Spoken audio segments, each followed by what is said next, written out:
Today we're looking at a script for a video called Your Old Life is Quietly Ending. It uses this autumn metaphor to explore that really uncomfortable transition between who you were and who you're becoming.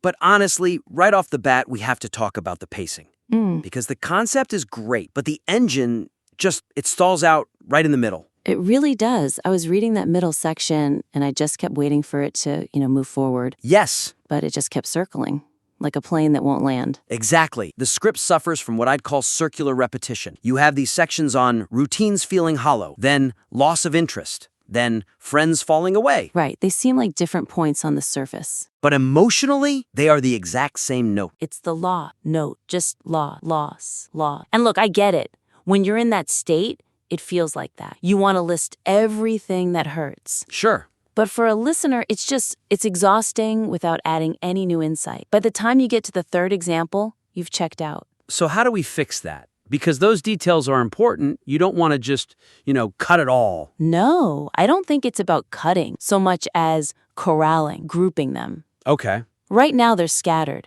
The writer needs to create like a taxonomy of the pain. Give us one solid paragraph on the internal shifts. The routines, the frameworks, all that. Exactly. Then a separate one on the social shifts. The friends, the isolation. It validates the experience, but keeps the story moving. It turns a list into a map. I like that, a map. Here's what's happening inside you, here's what's happening around you, and then you can move on faster. Much faster. You can't just wallow in the symptoms for 3 pages. And speaking of wallowing, that section on desire, there are 3 separate paragraphs about losing interest in goals and vision boards and old careers. It's too much. It's just 3 ways of saying, I don't care anymore. The reader gets it. They get it. This is a perfect place to condense. Just imagine a single tight section. Call it the dissolution of desire. Ooh, I like that. And you just hit them with it. Bang, bang, bang. Your vision board looks like a stranger's. Your career goals feel like ash. Your 5-year plan belongs to a ghost. That simulates the feeling of being overwhelmed instead of just slowly explaining it. And it makes the good lines pop. There was this one analogy in there that I actually loved, but the setup just killed all its momentum. The vacation one? Yes. It's like trying to get excited about a vacation to somewhere you've already outgrown. Such a great line. So specific. Brilliant. But the paragraph before it, it's this whole textbook explanation on why affirmations fail and cognitive dissonance and... Oh, right. It explains the joke before telling. Exactly. Just cut the whole preamble. Trust the metaphor. We don't need the neuroscience. We just need to feel that sinking feeling. And that's not the only structural thing. I mean, the imagery itself gets a little tanked. The script is basically drowning in leaves. So many leaves. The whole autumn meta, right? Which is fine. It's a classic for a reason. But then, way at the end, we suddenly pivot to butterflies in a cocoon. That gave me whiplash. I thought, wait, we just spent 4 minutes being a tree. Yeah, a tree shedding leaves, pulling back sap. And now we're an insect? Are we a vegetable or a bug? Pick one. It just muddies the water. It feels like the writer just grabbed the next spiritual cliche off the shelf. Honestly, I think they should ditch the nature metaphors altogether. Really? Why? Because they're safe, they're soft. Trees shedding leaves is so passive, so gentle. But the script keeps saying this transition is painful and confusing. The metaphor doesn't match the feeling. That's a great point. The writing is atmospheric, yeah, but it's also generic. It feels like every other spiritual video out there. But here's the thing. The writer has a better metaphor. They just buried it. There's this one line that says, your soul doesn't send eviction notices. I circled that one too. That line stopped me cold. It's so good. It's gritty. It's modern. An eviction notice. That implies a contract, a breach, a sudden displacement. It's visceral. So the suggestion is to lean into that one?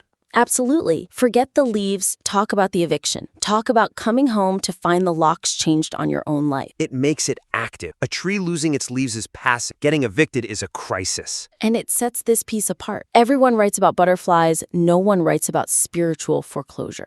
We see that same lack of specificity later, too, with the new interests emerging section. The script just says they seem random. Random is such a placeholder word. It forces the listener to do all the work. So what's the fix? Give an example. Yeah, show me random.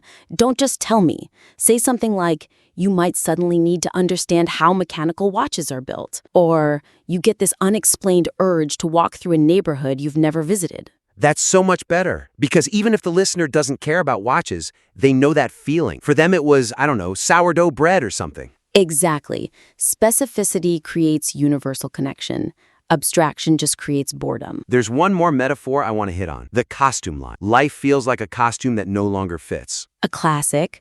We've all heard it a million times. But it's useful. Should they cut it? Not necessarily, but if you use a cliche, you have to earn it. You have to revitalize it. What does that look like? Make it sensory. Don't just say it doesn't fit. Describe how. Talk about the cheap, itchy fabric, the tightness around your throat. Talk about looking in the mirror and seeing a clown staring back at you. Make me feel the polyester chafing my skin. Yes. Turn the cliche into a physical experience. Then you've earned it. Okay, I want to pivot to something a little more serious. We've been talking about style, but what about responsibility? This script walks a really fine line between spiritual growth and, well, clinical depression. It doesn't just walk the line, I think it trips right over it. The text says, right out loud, this isn't depression creeping in. It puts the disclaimer in there. But then it lists, symptom for symptom, the clinical definition of depression. Anhedonia, withdrawal, fatigue, emptiness. You can't just wave it away with one sentence. No, it feels dismissive. And for someone who might be skeptical, or worse, someone who's genuinely struggling, it could be really alienating or even dangerous. Yeah, encouraging them to just shit with it when they might need actual help. That's a huge risk. So the writer needs to do the work. They need a full paragraph on the nuanced difference between these two states. They have to explain how they feel different. So what is that difference? How do you put that into words? I think it comes down to the quality of the emptiness. Depression usually feels heavy, stagnant, suffocating. Like a dead end. Exactly. But this transition, it often feels spacious. It's terrifying, yeah, but there's a strange kind of, a sense of rightness under it all. A quiet vibration of truth. The script says, later on, once you've expanded, you can't unsee it. That's the key. Use that. Transformation involves a new clarity, sometimes a painful, blinding clarity. Depression is all fog and confusion. Contrast the fog of depression with the stark, cold light of this shift. That builds trust. It tells the listener, I see you, I know you might be scared, and here's how you can tell the difference. Right. It moves from dismissing their fear to guiding them through it. There's another place where the advice feels a bit shaky, the relationship section. It says energy is too valuable to waste on people who don't match your frequency. Ooh, yeah. I flinched when I read that. It just sounds a little arrogant, doesn't it? It sounds incredibly narcissistic. Like, I'm evolved, you're not, my energy is gold. I don't think that's the intent, but that's how it lands. The intent feels more like self-preservation. So change the framing. Instead of an active rejection, I am cutting you off, frame it more like physics, a natural drifting apart. Like the leaves we were talking about earlier. Yes, actually, this is where the nature metaphor could work. Leaves don't judge the branch. They just let go because it's time. If you frame it as drifting instead of cutting, it takes all the ego out of it. Okay, let's talk about the end, the conclusion, the so what. Right now, the main advice is to trust the process, wait, and honor the emptiness. Which is, perfectly valid spiritual advice. I'm not arguing with the truth of it. But as a script for a modern audience, it's a disaster. Because it leaves the listener with nothing to do. Exactly. The kind of person listening to this is probably a type A person, someone into self-improvement. You tell them to just sit there and do nothing, and their anxiety is going to go through the roof. It's disempowering. You've got all this kinetic energy and nowhere to put it. So we need to introduce the idea of active waiting. Active waiting. I like that. What does that look like? It means giving the listener specific grounding practices, things that let them participate without trying to rush it. You have to give the mind a job to do. So the script says, don't resist. That's an abstract command. How do we make that a tool? Give them a cognitive technique. Suggest something like, when the anxiety rises, your job is to name it as reorganization instead of failure. See? That's an action. That's a tool. Oh, that's good. Or what about the part about dreams becoming more vivid? Yes. Don't just state it as a fact. Turn it into an assignment. Go buy a notebook. Your job is to catch the data coming in from your subconscious. It reframes them from a victim into a researcher. Exactly. And for that high achiever who's lost their drive, give them a new metric for success. Their new KPI is hours spent in stillness. Gamify the void. Give them a new game where the goal is to get really, really good at doing nothing. It aligns their psychology with the writer's intent. Okay, finally, let's talk about the hooks, the opening and closing. They're soft, very soft. The intro starts with, "You felt it for weeks now." It sounds like a horoscope. It assumes I already agree. What if I just clicked on this randomly? It's preaching to the choir. So how do we hook a skeptic? With a specific, undeniable scene.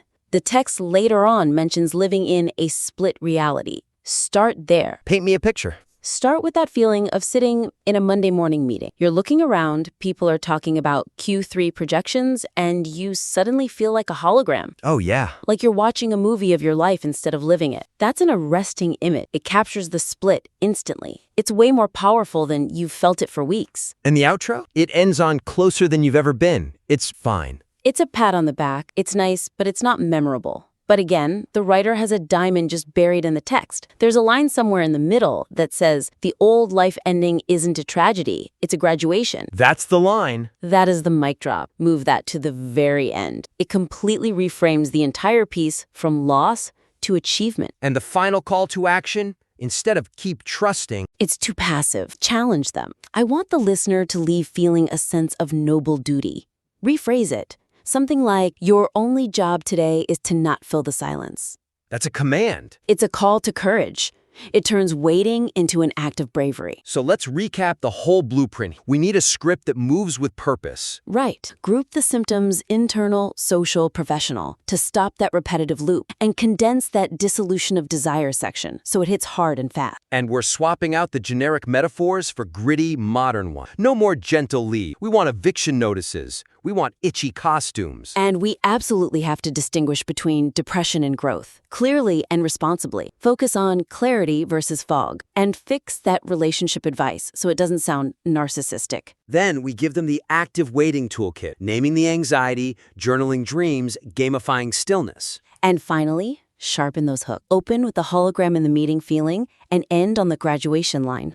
We would love to see a revision of this. If you take these lenses, structure, specificity, nuance, and actionability, and apply them, we think this could be incredibly powerful. We're especially curious to see how you handle that active waiting section. Yeah, show us how you make the void playable. Exactly. Submit the next draft, and we'll talk then.